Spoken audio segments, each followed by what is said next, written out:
So, without further ado, hey everybody, how you doing? Great to have you all. Today I'm going to talk about advanced layer. This is a presentation that originally was presented by Agustin Mopti and myself, so I get his name so he doesn't complain about it.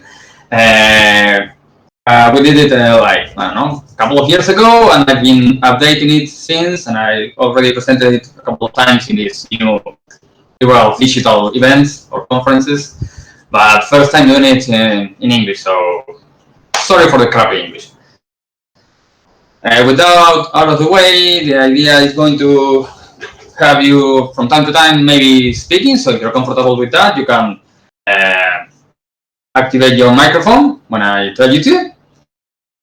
Whoever wants to do it is more than okay when the time comes, and we are going to be using the presentation for Menti, as I should say, so whenever we have a question, you're going to see a little candy bar pop up on the right top of the screen, and we'll go from there. So let's start from the beginning. I guess a couple of you already saw Toby's presentation. Just coming from that presentation, from the basic layers, so I just saw it. So she was talking about how the layer works, what are the different layers, what order are they. But when I started preparing this presentation, like I said some time ago, what I wanted to give to everybody is the information that when I was trying to see the layers, I was horrible at it, and because I never could understand it. And the only time that I was able to start cracking the whole layer system is when I started asking myself, why does layer exist? And I can tell you a secret from now. There is a secret behind the layers order, because the layer system is actually designed so the interaction of continuous effects come to a logical result. So each layer has a reason to be in its place. There is a reason why we have, I guess you all know it, if not, you should saw them on Toby's presentation, CCTT cap. So when I try to do when present this presentation advanced layers, is that we can stop repeating CCTT cap like, I don't know, monkeys or whatever. Here in Argentina we say you repeat like monkeys. And maybe if we can begin to understand how they actually work and why they are like they are, we can understand the system. And in my experience, when you understand something, it's much better than just remembering by memory, remember CCTT cap. That didn't work for me. So as you know, most continuous effects add removabilities or modify the power and thickness of a creature. So everything that happens in the layers mostly does those kind of things. And many of those effects are actually conditional. We have here honor of the pure. Yes, it says that what creatures that you control get +1/+1. So we need to know before applying the +1/+1 what creatures that are on the battlefield are actually under my control and which of those are white. So we want to know some characteristic of the creatures before we modify some others, because it's not going to make any sense to get +1/+1 to all your creatures if you have a darkest town in play that says that all your creatures are black.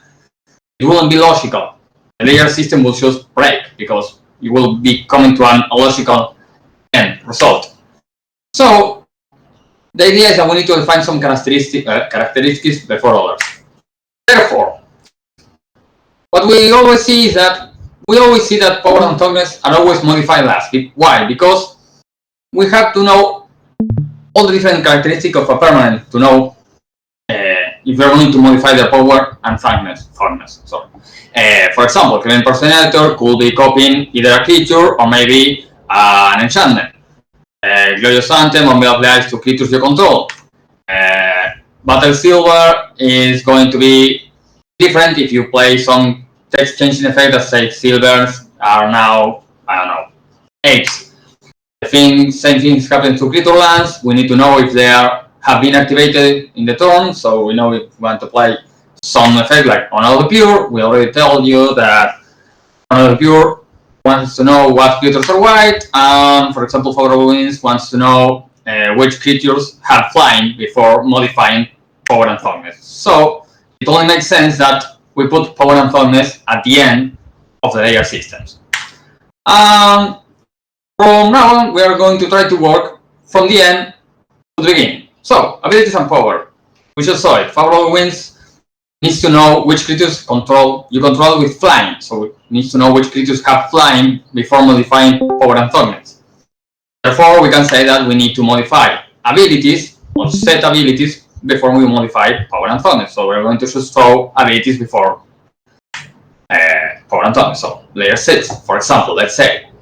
When we talk about color, there are creatures like Bellowing Tangleworm, I hope I'm not killing his name, that say that green creatures you control have Intimidate. So we are going to need the information of knowing which creatures are green before we give them the ability of Intimidate, or for example, Maze Glider says all multicolored creatures you control have flying, so you need to know which permanents are multicolor before you gave them flying.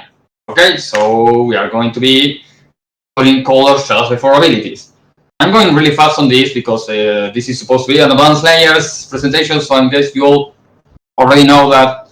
So if you have any problem, any doubts or whatever, just write it down in the text track. I'm taking a look at that. Let's say type and colors. So if you have a darkest tower that says all creatures are black, well, we need to first define which permanents that we have are actually creatures. So we need to first modify, for example, a mutable that has been activated for it to become a creature on layer 4 before in layer 5 it can become black. So we are going to be changing type before color. Let's say text and type. Again, we keep on going back. So we have Bloom on an overgrown tomb. We all know this is a mountain.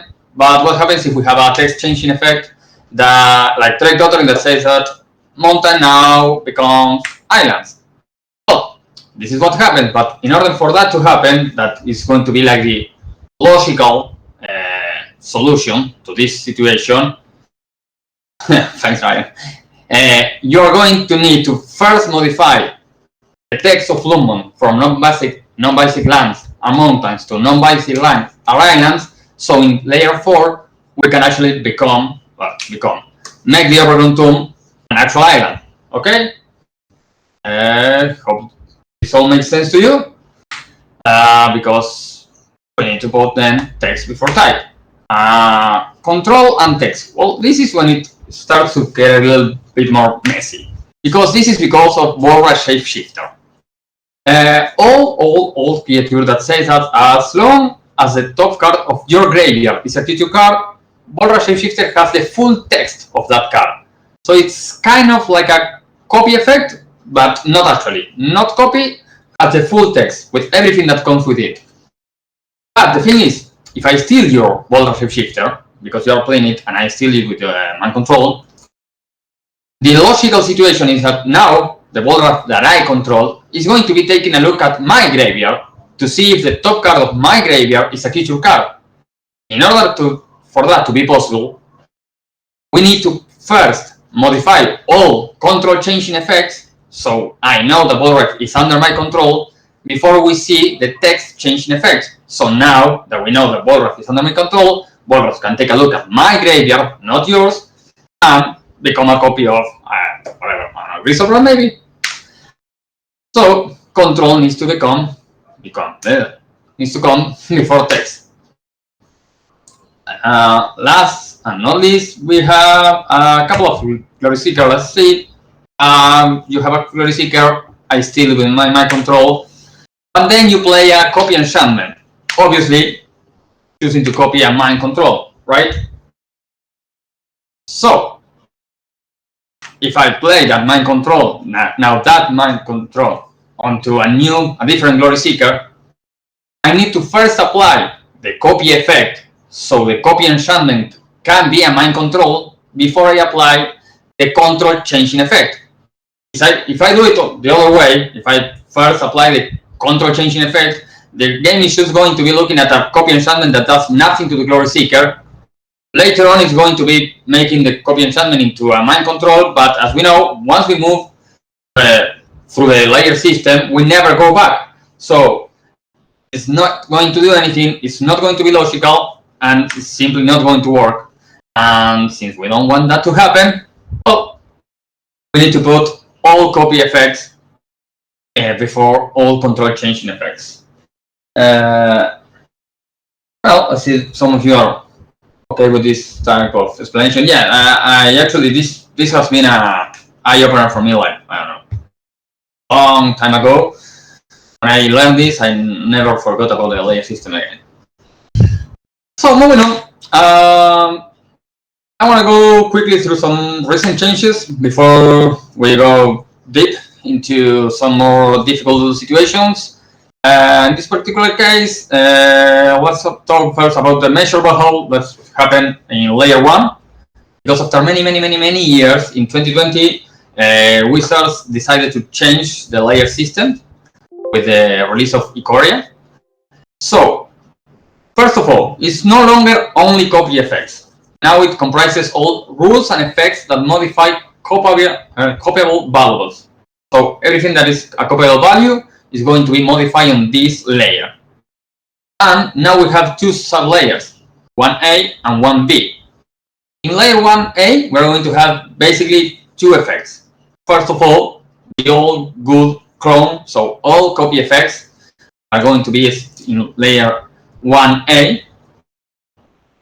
And also, all changes that happens to objects that modify the base characteristics, meaning basically merging effects. So when I mutate something, yes, then I merge the permanents and it becomes that new permanent with the mix of all that happened in the between the merging of the creature. Yes, that is also going to be happening on layer 1, this mutation. This is both of those are on layers 1A, and then on 1B we have the good old morph, or well, actually it's not morph, it's everything that is phase out. But let's be honest, I mean it's like 2 or 3 cards and off. As you know, when I have a permanent phase down, what happens is that the default situation is going to be a creature, a 2/2 creature with no name, no text, no subtype of no type, so basically no other characteristic than being a creature and a 2/2. Sometimes the effect that puts a creature face down, that says something about the characteristic. In that case, obviously, the effect takes precedent, but other than that, just beautiful morph. The important thing is that once we apply these two sub-layers, so we take sub-layer 1, all copy and merging effects, sub-layer 1B, all let's say modifications because of the status of being face up or face down, yes? And once we apply these two sub-layers, we get a picture, let's say, of the copyable values. So, any effect that is going to want to copy that permanent is going to take a mental picture of how the creature is right now, and it's going to copy those characteristics. Yes? So anything that happens after that is not going to care for the copy effect, but everything that happens in layers 1A and 1B is going to be taken into account when we apply a copy effect. I hope this is so. Basically, now it makes sense, because I'm not sure if you know it, but it used to not make sense, like nothing at all. Like the way copy effects with morph work, there was a hole in the rules there.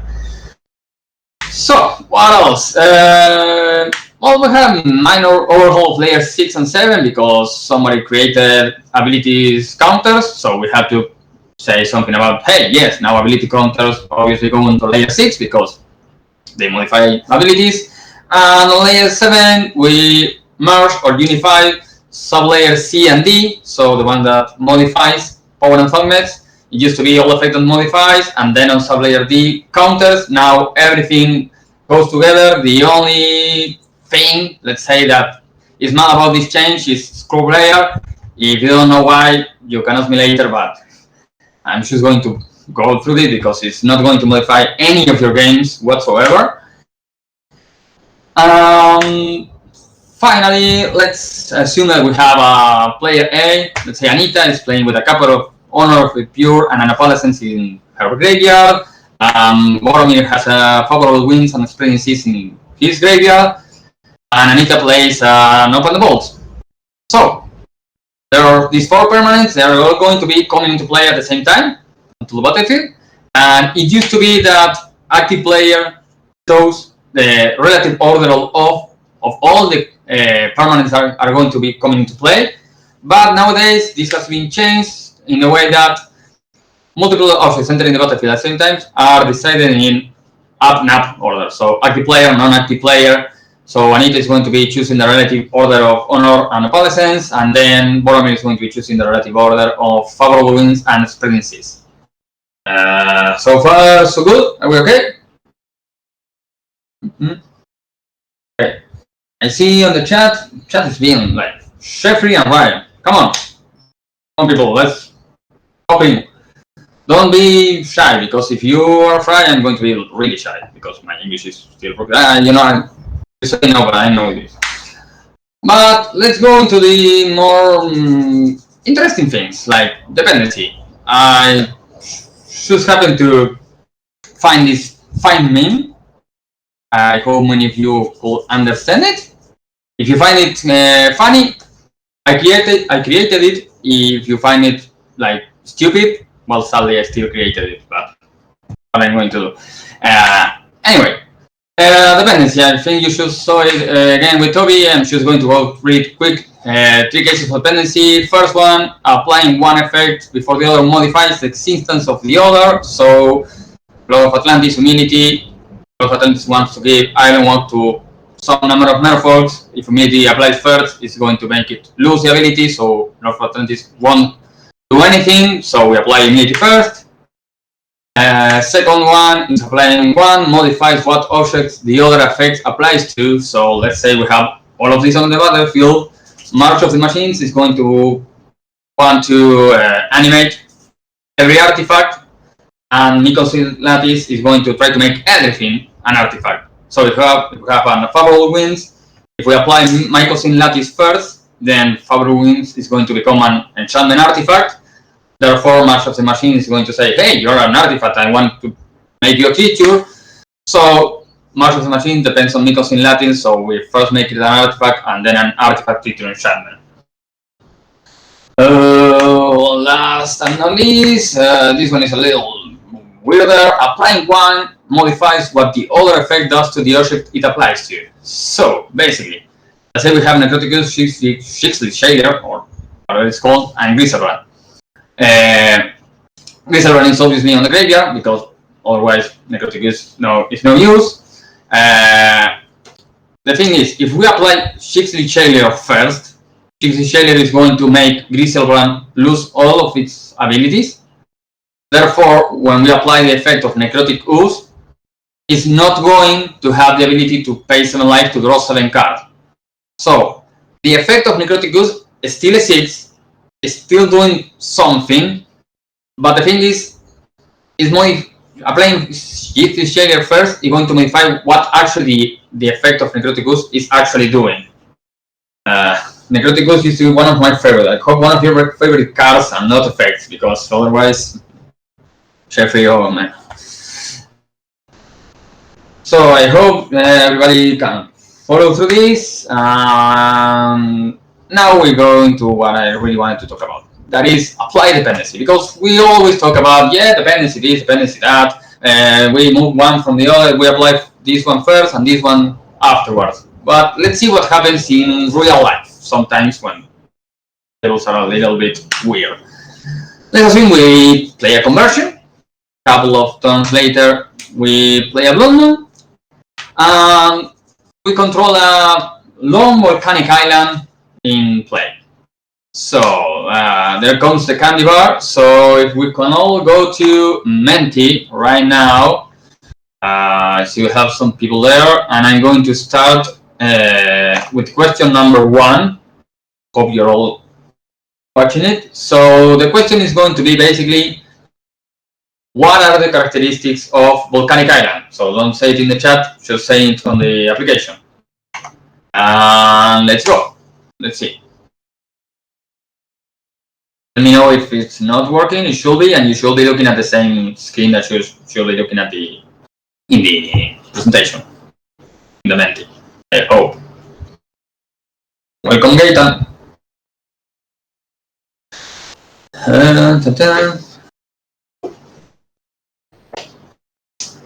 Okay, wonderful. 3, 2, 1. Okay, let's see. We have 4 for mountain and 8 for plains. Well, the thing is, actually, the answer is mountain. But why? We are so used to think that conversion depends on Bloom, right? Because if we turn something into a mountain, then conversion is going to want to make it a plains. But the analysis of dependency is not done in a vacuum. If we only control a volcanic island is already a mountain. So, if it is already a mountain, a plane conversion is already going to try to make it a plains. It doesn't care about the effect of Blue Moon. Conversion already sees volcanic island and says, I'm going to turn you into a plains. So, applying Blue Moon first is not actually going to change to what objects does conversion apply to.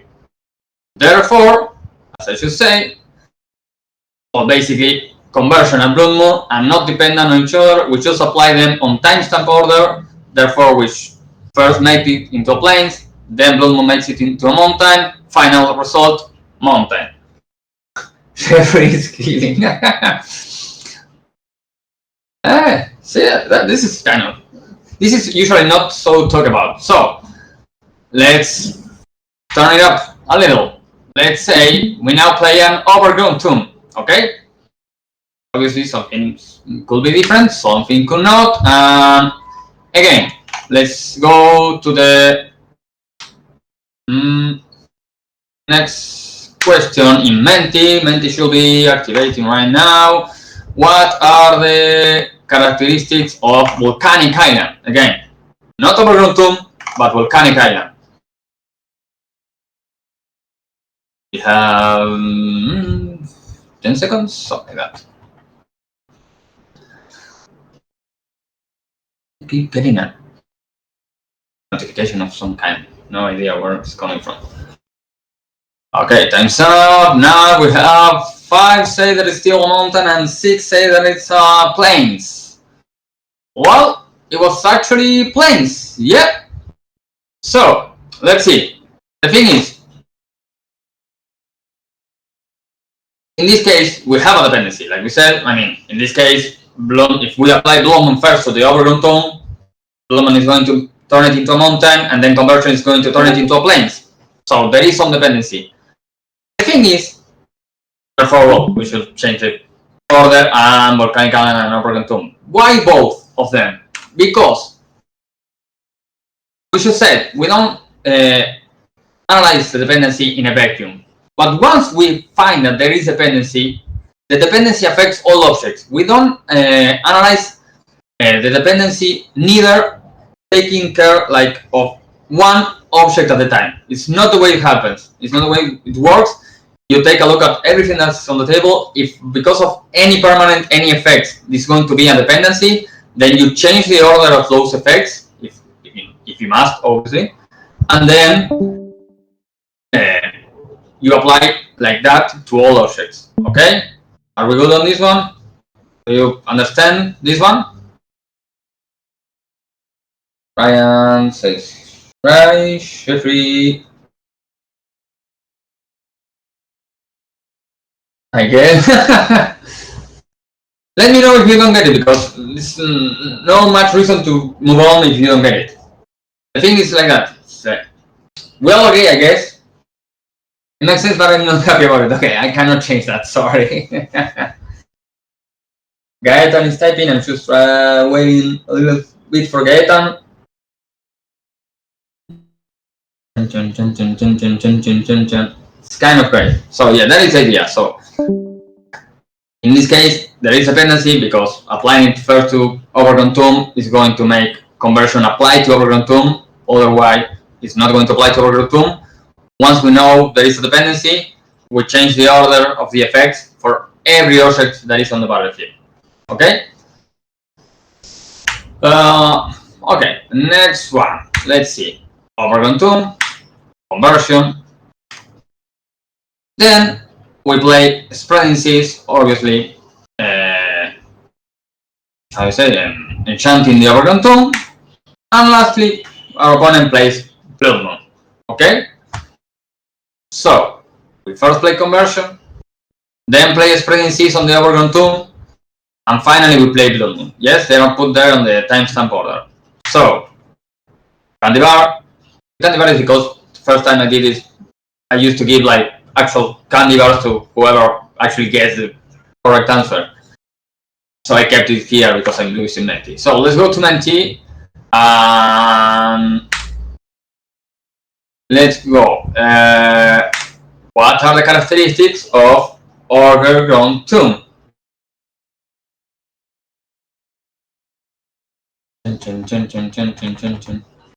You have 15 seconds or something like that.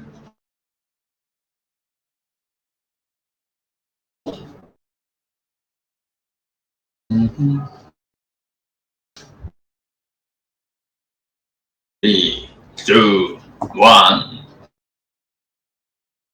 So we have, okay, most of you did say the right thing. The overgrown tombs is actually a plains. Because what we learned, I guess, from before, from Toby's presentation, my active focusing on the red answer. You need to stop playing mono red every time. So the thing is, if one effect depends on another, what's going to happen is we are going to take that effect, remove it from wherever it's put on the relative order, and just put it right after the one it depends on. So in this case, since conversion depends on Blood Moon cares a lot about spreading seas. We all know that, right? So conversion does care about Blood Moon, so we take conversion from whatever it is, and we put it just after Blood Moon. Therefore, once we go to apply the actual effects, Overgrown Tomb is going to be quickly becoming an island, mountain, and finally a plains. Okay? Since almost everybody got this one right, I'm guessing we are okay. So almost the same thing, but in this time we play conversion, then Blood Moon, then we enchant the Overgrown Tomb with the spreading seas. So we go to Menti, Menti is going to be turning us to there we go. Menti is starting the countdown. So, what are the characteristics of Overgrown Tomb? 15 seconds remaining. Almost everybody guessed this one. Well, guess is not the correct answer, because if you're guessing, it's not because you learn. I'm going to try to see everybody get this one right. If everybody gets this one right, or almost everybody, and we're doing something right. Yes! Wonderful. Almost everybody got it right. Again, one effect depends on another, it is applied right after this one. So conversion moves right after Blood Moon. Therefore, we apply Blood Moon, conversion, spreading seas, final result, a beautiful island. The color is misleading. Susan is going to have a hard time with this color. Sorry about it. When you create the Menti quiz or whatever, it doesn't give you any kind of colors. It just says like put the answers. It doesn't tell you if you are going to have any kind of colors afterwards. If I knew it was going to be, I will do it some other way. Sorry about that. Cannot control it. Sorry, folks. Okay, let's go to something different, since apparently we all got this one like a little. And the next one is going to be effects that are playing more than one layer. We are more than half an hour already. Okay, yeah. Let's do it a little quick. So, what happens with effects applied in more than one layer? Classic example, some kind of creature land, let's say mute about it. Layer 4 is going to make it a creature with all creature types. Layer 7 is going to make it a 2/2. Does it do anything else? But not mutable, but all other creature lands are going to like be setting in layer 5 some kind of color, and on layer 6 is going to be giving the land some kind of ability like, I don't know, trample or vigilance or death touch or whatever, right? So yeah, that is only one effect. Yes, let's say Shambling Bend, only one effect. You just activate the ability once, and that effect applying more than one layer. It's going to be applying layer 4, 5, 6, and 7. So a lot of work to do for that one single effect. So what do we do with that? Well, basically we divide the effect in as many parts as different layers it affects. Again, Shambling Bend, for example, we divide the effects in 4 parts. So we take each part that is going to be modifying a different layer and break it. So each part is going to be only applying in each layer. Yes? So we then apply each part on the appropriate layer. So we make it a creature something in layer 4. We make it black and white in layer 5. We give it vigilance in layer 6. And we make it a 2-3, I think, layer 7. Could have the carbon, I'm just making it for my man, sorry. So the tricky thing, so far so good. I mean, everybody is going to do it like just like normally, like you just casually do it. You know what is going to be the end result. You should don't do all this math in your mind. You don't do it in your head, in your mind. So you should know what's the end result. The tricky thing is that if one of those effects are applying more than one layer has started applying in any layer, it will continue to apply to all the other layers, even if the ability that generates the effect is removed. So if you have Shambling Bend, it starts to apply its effect in layer 4, making it a creature. And then on layer 6, some kind of effect like, I don't know, Turn to Frog, or Miniature, or whatever, makes it lose all abilities. Since we already started applying the effect, is going to continue to apply. So even if we lose the ability in layer 6, it's still going to make it a 2-3 in layer 7. Why? People ask why. Well, basically because otherwise, if you place any kind of effect that makes it lose its ability in layer 6, when we come to layer 7, it's not going to have anything that says what are the power and fondness of the creature we just created. Therefore, if we don't set a power and fondness, the power and fondness are going to be 0-0, and it's going to die. So it's not going to be like logical at all to have a Shambling Bend become a creature on layer 4, black and white on layer 5, have no abilities on layer 6, and just die on layer 7. It's not logical to just Turn to Frog and kill it. When Turn to Frog makes it a 0-1, but any other effect that says it doesn't have abilities. So, okay. So, this is what used to, I'm not sure if today is still the same, but used to like frighten churches and players from all over the world, like this interaction. Opalescence, humility, and opalescence again. You can have only one, but if you have two, it's even funnier, because this way opalescence just each one is going to make the other one a creature. Yeah. Ryan says you didn't think about why this works the way it does. Yeah, well, that's the idea. Again, Legacy is a let's say a crappy system, because it's really difficult to grasp it, but it all makes some kind of sense. Isaac is writing. I think Isaac is going to, I don't know, call me on something. But anyway, so the thing is, let's go quickly on this one because I know you've all seen this one sometimes in your own career. If you have two opalescence, for example, an amenity, layer 4 again, opalescence is going to say, hey, you know what? All enchantments that we have right here on the battlefield are all creatures. When we go to layer 6, amenity is going to say, hey, the ability that makes everything a creature is no longer, so it ceases to exist. And when we go to layer 7, we could like have either nothing that states what are the properties of darkness, or just have amenity saying, well, everything is a 1-1. In fact, since again, Isaac is writing and deleting, writing and editing. I'm so afraid. In fact, since, like we should say, once we start applying the effect of opalescence, it still applies even if the ability itself ceases to exist. We are going to still apply the power atomic setting. Yeah,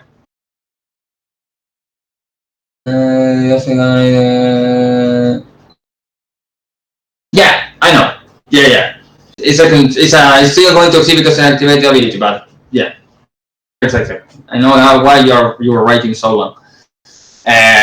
In this case, so like we were saying, in layer 6, opalescence loses the ability to make it a 4/4. Well, 4/4 in this case because everything costs 4. Okay, but it's still going to apply in layer 7b. And since we have no dependency, because we could say that there is a dependency, because if you lose the ability, then you want to you lose the ability, then humility wins, because it's going to make you lose the ability and you're not going to be changing anything to a 4/4 or whatever. But dependency only applies when both effects are in the same layer. Okay? So humility, the part that makes you lose all abilities, is working on layer 6. And the part that makes you a 1/1 or a 4/4 is going to apply on layer 7b. So it's not going to have any kind of dependency whatsoever there. So in this case, let's say that they enter the battlefield as they are on the presentation, so opalescence, humility, opalescence. Basically, we're going to be applying the power and setting effect in time-step order. So opalescence first, opalescence is going to make everything a 4/4, humility is going to make everything a 1/1, and opalescence again is going to make everything a 4/4 once again. Okay? I know you've already seen this one like 120 times, but I just wanted to give you this example so we can go to some more interesting one. Anybody has any doubts about this one?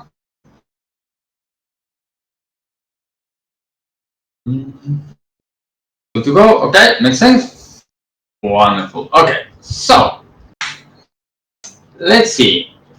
We have this beautiful angel, 10-minute warning. Yeah, no, but I'm doing the quiz and work here, but don't worry, I can do it in 10 minutes. I'm just trying to lawyer you, Isaac. You know I'm a lawyer. Oh, wait, threshold. Yeah, right. So we have this beautiful angel. Wayward angel, flying, all vigilance, and threshold. Wayward angel gets +3/+3. Black, trample, and has that beautiful ability that makes you, at the beginning of your arcade, sacrifice a creature. So it's going to be a heavy toll on you.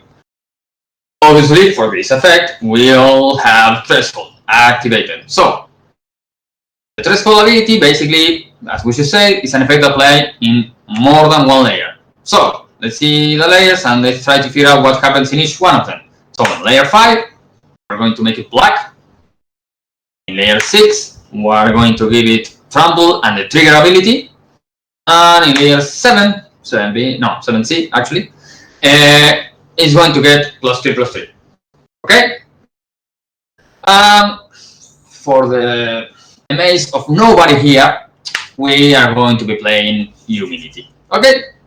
So we're going to be making we're going to be going to Menti again, but first go look at this one. So we have the wave potential, and then we have the humility. And I'm going to give you 3 options, so you can choose of what are going to be the final characteristics of wayward angel. So let's see, is wayward angel going to be a 1/1 with nothing, a white, a black 1/1 with nothing, or a black 4/4 with trample at the beginning of your arcade, sacrifice your creature? Never move the leaderboard. So let's go to Menti and final question. So no one entered the battlefield. Come on, you know that. These are just options. You need to vote between option 1, option 2, or option 3. Which one is the final characteristics of the wayward angel? Final answer, this one is going to be defining the leaderboard. So it's going to be image 1, image 2, or image 3. No, humility, wayward angel, humility. And enter the battlefield first. Otherwise,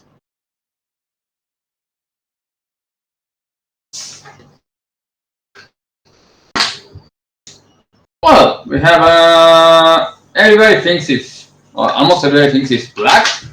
I like that because, as we just said, it's going to start from before. But let's see. Yeah, actual correct answer is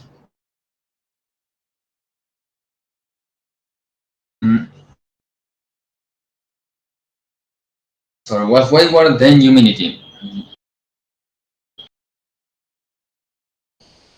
No, it was humidity then wayward.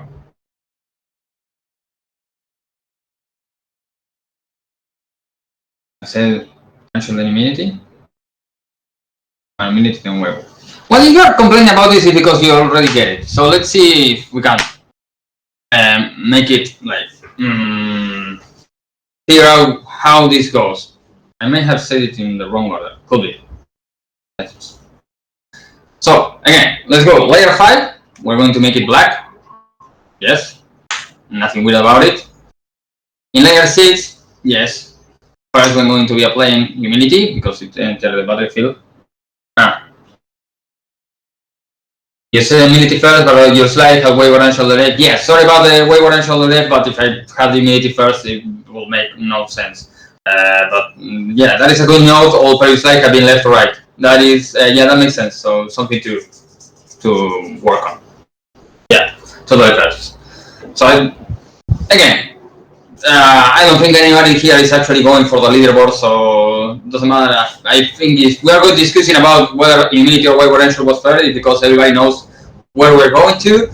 So on layer 6, humidity applies first. Makes the wayward and shoulder ability, and then we give it trample and trigger ability. So those abilities, then give it trample. And when we go to layer 7, humidity first on 7B makes it a 1-1, and then on layer 7C, since we continue to apply the effect, even though the ability itself has ceased to exist, is going to get +3/+3 and become a 4/4. So the final result of the creature is, yeah, just that one. One more thing about this one situation is that I didn't want to make a slide about this because it's a little awkward to put it on a slide, but keep one thing in mind. Let's say that we could have humidity come later on the game. You could say that since humidity is going to make, let's say, let me think how to say it. If we have humidity entering after the wayward angel, when we go to layer 6, we are going to have an effect that wants to give it some amount of abilities, and an effect that says we remove all abilities. As we've already seen, and you already know from like dependency from always, when we have these two kinds of things, there's supposed to be or could be a dependency. Yes, because if we apply humidity first, then the other one ceases to exist. Okay? But the fact is, since in this case the ability has already started applying on a previous layer, it's still going to apply on next layers. So on later layers, if you want to say so. Okay? So dependency means if I apply humidity effect first, then the other effect ceases to exist. It's not actually ceases to exist, it modifies the existence of the ability. Of the effect, actually, not the ability. Applying one effect first modifies the existence of the other effect.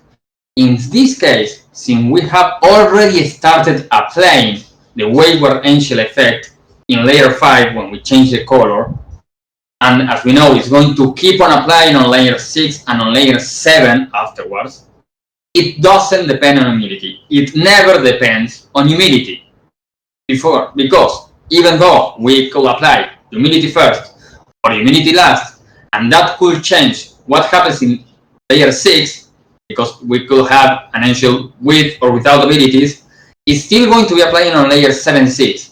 So there is no dependency. So the final result of the Y1 angel, particularly if it has trample or the trigger ability, is going to depend exclusively on timestamp. Okay? It's a little weird, and English is not my first native language, so it could be a little blobby. Makes sense? Ryan says it does. Makes perfect sense. Okay.